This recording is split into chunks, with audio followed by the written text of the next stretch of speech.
Good morning दोस्तों, कैसे हैं आप लोग। आशा है आप लोग ठीक ठाक होंगे। आइए आज हम आपके लिए एक नई वीडियो लेकर के आए हैं जो अक्षांश एवं देशांतर, जो पृथ्वी पे अक्षांश और देशांतर दो रेखाएं खींची गई उसी के बारे में थोड़ी सी आपको हम जानकारी देंगे। तो आइए चलते हैं, देखते हैं। पहले अक्षांश देखेंगे हम, अक्षांश रेखाएं, ठीक है।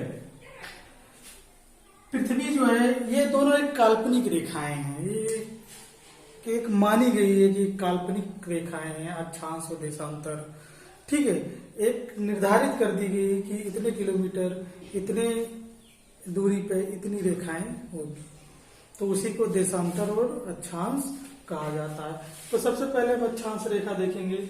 अक्षांश रेखा देखेंगे पहले हमारे पृथ्वी पे जो पूरा ग्लोब है, ग्लोब आप लोग देखे होंगे गोल गोल होता है, उस पे देखेंगे या वर्ल्ड के मैप पे देखेंगे आपको कुछ रेखाएं दिखाई देगी, उसी को अक्षांश और देशांतर रेखाएं कहते हैं, जो हम इस थोड़ा मैप के जरिए आपको बताने की कोशिश कर रहे हैं। चलिए देखते हैं।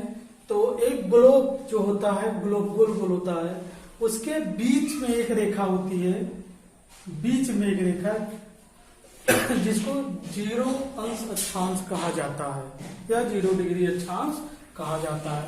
उस रेखा का नाम विषुवत रेखा या भूमध्य रेखा है, जो 0 डिग्री की है। विषुवत रेखा या भूमध्य रेखा।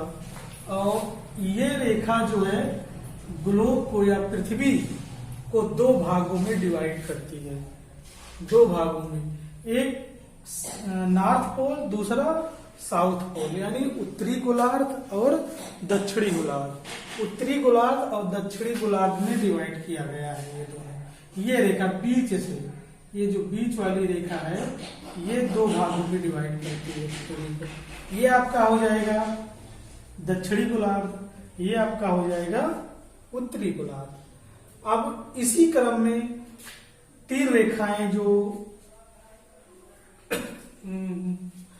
हम आपको दिखाए हैं इसमें, लेकिन ये विषुवत रेखा जो है महान रेखा है।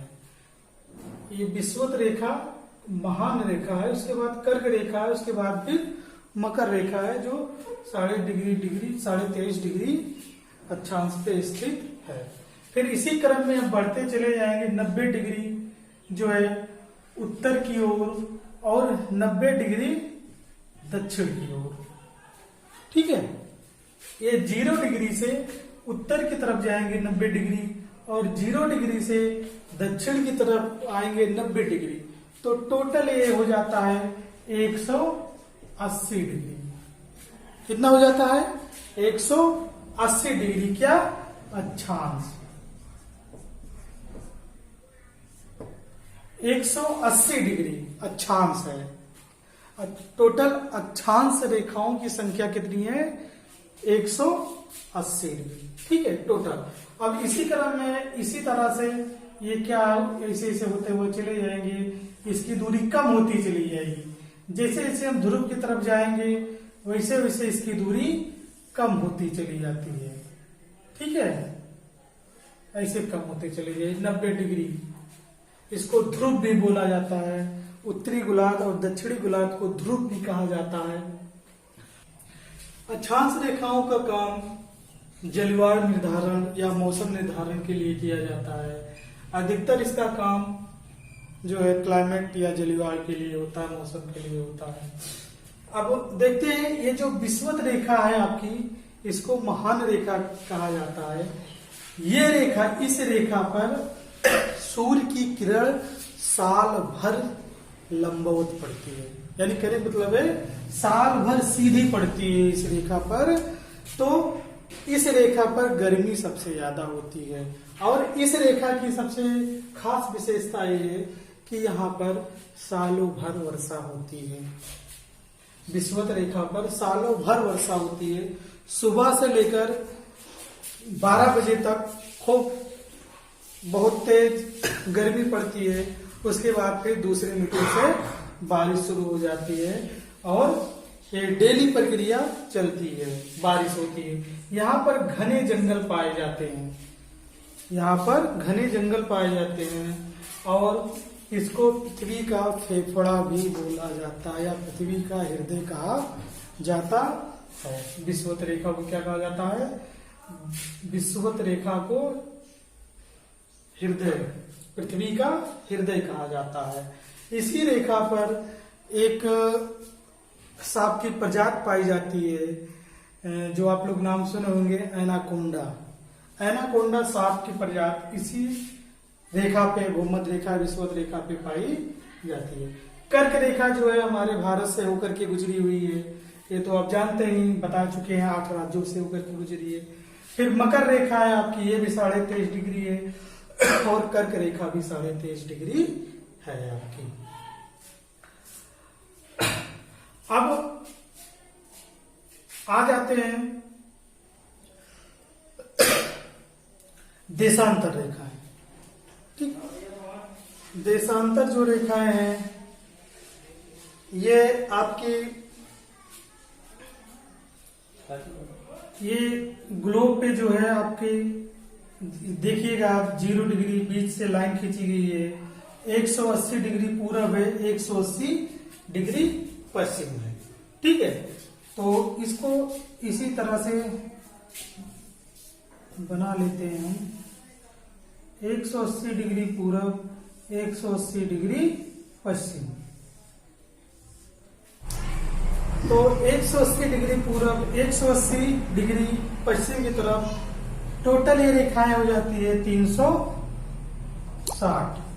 कितनी हो जाती है? 360। तो देशांतर रेखाओं की संख्या कितनी है? 360। और आपका अक्षांश रेखाओं की संख्या 180। अगर एक और हम जोड़ लेंगे तो 181 हो जाएगी। ठीक है, अगर एक बीच वाली टोटल, वैसे तो यहाँ काउंट करेंगे 90 90 180 आएगी, लेकिन एक बीच वाली भी ऐड कर ली जाती है तो 181 डिग्री अक्षांश रेखाएं होती है। और देशांतरों की संख्या 360 होती है। देशांतरों का काम क्या है? देशांतरों का काम है टाइम निर्धारित करना। किसी भी देश के लिए महत्वपूर्ण है टाइम निर्धारित करना, समय पता करना, डेट पता करना। ठीक है, कि डेट क्या है और टाइम क्या है। तो मान लीजिए आप 0 डिग्री पे स्थित हैं, तो अगर आप पूरब की तरफ जाते हैं, पूरब की तरफ एक दिन हम लोग क्या करेंगे? प्लस कर लेंगे। ठीक है, पूरब की तरफ। और अगर पश्चिम की तरफ हम लोग जाते हैं तो एक दिन माइनस कर लेंगे। क्या कर लेंगे? माइनस। एक दिन हम लोग माइनस कर लेंगे। यानी अगर आप 0 डिग्री से पूरब की तरफ आ रहे हैं तो एक दिन प्लस कर लेंगे, और 0 डिग्री से अगर आप पश्चिम की तरफ जा रहे हैं तो एक दिन माइनस कर लेंगे। यानी डेट और टाइम निकाला जाता है। जैसे मान लीजिए आप सोमवार को चले, क्या कहते हैं, 15 डिग्री से पश्चिम की तरफ, तो 0 डिग्री जब आप क्रॉस करेंगे तो एक दिन आपका माइनस हो जाएगा। यानी कि मतलब जिस दिन आप चले थे 0 डिग्री बाद उसी दिन आप रहेंगे। ठीक है, और अगर आप 15 डिग्री से आप पूरब की तरफ जाते हैं तो एक दिन आपका प्लस हो जाएगा। ठीक है, एक दिन और बढ़ जाएगा। अगर आप पश्चिम से पूरब आते हैं तो एक दिन बढ़ जाएगा, और पूरब से पश्चिम जाते हैं तो एक दिन घट जाएगा। ठीक है, इसी क्रम में टाइम भी निकाला जाता है। और इन देशांतर, 2 देशांतर रेखाओं के बीच का जो भाग होता है उसे गोरे कहा जाता है। क्या कहा जाता है? गोरे कहा जाता है। और इसकी दूरी 111 किलोमीटर होती है। कितनी होती है? 111 किलोमीटर होती है, जिसको पार करने में 4 मिनट का समय लगता है। कितना लगता है? 4 मिनट का समय पार करने में लगता है। एक डिग्री देशांतर को पार करने में 4 मिनट का समय लगता है, और उसकी दूरी 111 किलोमीटर है। तो देखते हैं इसमें कि टाइम कैसे निकाला जाता है। टाइम एक हम उदाहरण आपको बता दे रहे हैं। जैसे आप देख रहे हैं 0 डिग्री से 180 डिग्री पूरब और 0 डिग्री से 180 डिग्री पश्चिम। तो देखते हैं पूरब की तरफ। ठीक है, हमको 15 डिग्री निकालना है कि 0 डिग्री से 15 डिग्री पूरब की तरफ। ध्यान दीजिएगा, 0 डिग्री से 15 डिग्री पूरब, यानी कितने घंटे आगे है। हम यहाँ क्या बताते, प्लस होता पूरब की तरफ जाएंगे तो दिन में भी प्लस होगा और टाइम में भी प्लस होगा। ठीक है, तो अब 0 से 15 डिग्री, 0 से 15 डिग्री मतलब 15 डिग्री कितने मिनट, कितने घंटे, कितने सेकेंड आगे है 0 डिग्री से, ये देखेंगे। तो हम क्या करेंगे, 15 को 4 से गुणा कर देंगे। ठीक है, तो कितना आ जाएगा, 15 चौको 60। ठीक है, तो यानी 60 मिनट, कितना आ रहा है, 60 मिनट। ठीक है, 60 मिनट। तो 0 डिग्री से 15 डिग्री कितने आगे हैं, 1 घंटा आगे है। कितने घंटे आगे हैं, 1 घंटा। अब इसी क्रम में अगर हमको देखना है 180 डिग्री, ठीक है, इसी क्रम में आ जाते हैं 180 डिग्री का अगर आपको निकालना है तो आपको 4 से गुणा करना पड़ेगा। ठीक है, तो 180 को 4 से अगर हम गुणा करेंगे तो कितना आ जाएगा, 720। ठीक है, ये 720 क्या है, मिनट है। ठीक है, 720 क्या है, मिनट है। ठीक, अब इसी को अगर हम घंटे में परिवर्तित करेंगे तो इसको हम 60 से भाग दे देंगे। ठीक है, एक इसी को 720 को 60 से भाग दे देंगे तो 12 घंटे आ जाएंगे। अगर हम भाग देंगे 60 से तो हमारा 12 घंटे का समय 0 डिग्री से 180 डिग्री तय हो जाएगा। 12 घंटा पूरब, 12 घंटा पश्चिम। तो इस तरह से समय निकाला जाता है। आप किसी भी डिग्री का समय निकाल सकते हैं, किसी भी जगह का समय निकाल सकते हैं आप। ठीक है, तो आपको 4 से गुणा करना है। ठीक है, जितने डिग्री आपको निकालना है वो 4 से गुणा कर देना है। तो इसी क्रम में आप लोग निकालिएगा भारत का जो मानक समय है, जो भारत का मानक समय है 82.5 डिग्री पूर्वी देशांतर। ठीक है, जो आपके उत्तर प्रदेश के इलाहाबाद के नैनी जिला से होकर के गुजरती है। तो आप लोग 82.5 डिग्री का निकाल करके समय, मिनट, घंटे आप हमें कमेंट्स बॉक्स में बताइएगा कि कितना आ रहा है, सही आ रहा है कि नहीं आ रहा है। ठीक है, तो अब आ जाते हैं हम लोग, थोड़ा इधर नजर डाल लेते हैं। थोड़ा यहाँ 21 मार्च से 23 सितंबर, 21 मार्च से 23 सितंबर तक उत्तरी ध्रुव पर, यानी उत्तरी ध्रुव पर 21 मार्च से 23 सितंबर तक उत्तरी ध्रुव पर, ठीक है, यानी नॉर्थ पोल पर जो है 6 महीने का दिन होता है। 21 मार्च से 23 सितंबर तक उत्तरी ध्रुव पे 6 महीने का दिन होता है तथा 23 सितंबर से 21 मार्च, यानी इसी का उल्टा, ठीक है, इसी का उल्टा 23 सितंबर से 21 मार्च तक 6 महीने की रात होती है। कहा? उत्तरी गोलार्ध में या उत्तरी ध्रुव पे या नॉर्थ पोल पे। ठीक है, तो अब आज ये दूसरे पॉइंट पे दूसरा देखते हैं। 21 मार्च से 23 सितंबर तक, ठीक है, 21 मार्च से 23 सितंबर तक दक्षिणी ध्रुव पे 6 महीने की रात हो जाती है। अब यहां देखिएगा उत्तरी ध्रुव पे दिन हो रहा था, ठीक है, लेकिन इसी डेट में 21 मार्च से 23 सितंबर तक दक्षिणी ध्रुव पे 6 महीने की रात होगी, यानी 6 महीना यहाँ पे अगर दिन है, ठीक है, तो साउथ में यानी दक्षिणी में 6 महीने का क्या होगा? रात होगी। ठीक है, 6 महीने अगर दिन है तो 6 महीने रात है। अगर यहाँ पे 6 महीने दिन है तो यहाँ पे 6 महीने रात होगी। कारण क्या है? हमारा जो सूर्य है यानी सन है, जो हमारे ब्रह्मांड का सबसे बड़ा स्टार या तारा कहा जाता है, ये इसकी स्थिति बदलती रहती है। वैसे इसकी स्थिति नहीं बदलती है, पृथ्वी जो है अपनी धुरी पे घूमती रहती है, जिसके कारण सूर्य की किरण कभी नॉर्थ पोल पे चमकती है, कभी साउथ पोल पे। ठीक है, लेकिन वो भी जो ऊर्जा प्राप्त होती है वो भी कम मात्रा में होती है, क्योंकि सूर्य की किरण यहाँ पे तिरछी पड़ती है। ठीक, तो 6 महीने का जो दिन होता है उसी 6 महीने में अगर साउथ के लोग हैं तो अपना भोजन इकट्ठा करके रख लेंगे रात के लिए। 6 महीने उनको निकलना नहीं है अपने घर से, जो भी उनका घर होगा, ठीक है, जो भी बनाए होंगे। इसी क्रम में दोनों गुलाब पे अपना दिन व्यतीत करते हैं, जो बहुत ही कठिन कष्टदायक उन लोगों का जीवन होता है। 6 महीने रात, 6 महीने दिन। ठीक, अब 21 मार्च से 23 सितंबर तक दक्षिणी ध्रुव पर 6 महीने की रात तथा 23 सितंबर से 21 मार्च तक 6 महीने का दिन होता है। कहने का मतलब है 6 महीने अगर दिन है उत्तरी में तो 6 महीने दक्षिणी में रात होगी।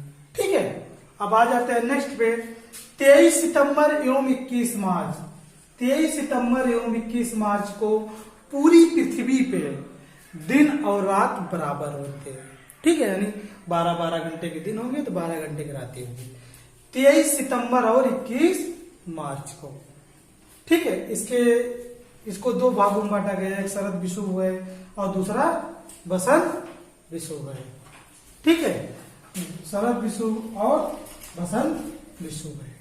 ठीक है, नेक्स्ट आ जाते हैं। 2 देशांतरों के बीच की दूरी अंशों में मापा जाता है। अगर इन दोनों देशांतरों की दूरी अंशों में मापा जाता है, ठीक है, जो 111 किलोमीटर या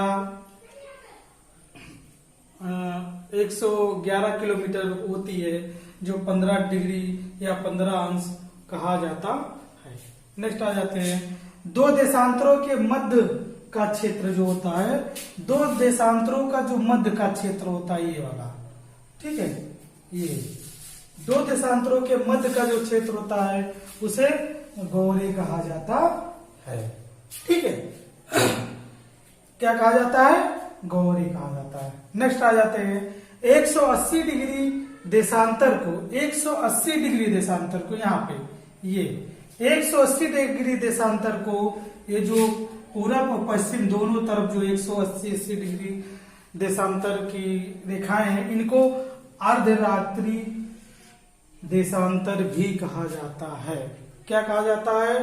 अर्धरात्रि देशांतर, यानी मिडनाइट मेरिडियन कहा जाता है। क्या? मिडनाइट मेरिडियन कहा जाता है। ठीक, और वहां के समय को 0 घंटा कहा जाता है। यहाँ का जो समय होता है वो क्या होता है? 0 घंटा होता है। क्या होता है? 0 हावर्स होता है या 0 घंटा होता है। ठीक, अब इसी क्रम में 7वां देखते हैं। विश्व को 24 समय जोनों में बांटा गया है, यानी जो पूरा जो वर्ल्ड है इसमें टाइम या समय को निर्धारित किया गया है, जिसकी संख्या कितनी है? 24 है। तो देख लेते हैं कुछ, जैसे रूस में 11, कनाडा में 6, अमेरिका में 4। लेकिन मार्च 2011 से रूस की संख्या 11 से 9 कर दी गई है। ठीक है, तो रूस में अब कितनी है? रूस में अब टोटल 9 ही रह गया। कितना रह गया है? 9 रह गया है। ठीक है, पहले कितना था? 11 था। कनाडा में कितना है? 6 है। अमेरिका में 4 समय जोन है। ठीक है, तो ये अक्षांश और देशांतर, ये दोनों रेखा है। जो ऐसे अगर रेखा खींची गई है तो इसको अक्षांश कहा जाएगा, अगर ऐसे रेखा खींची गई है तो इसको देशांतर कहा जाता है।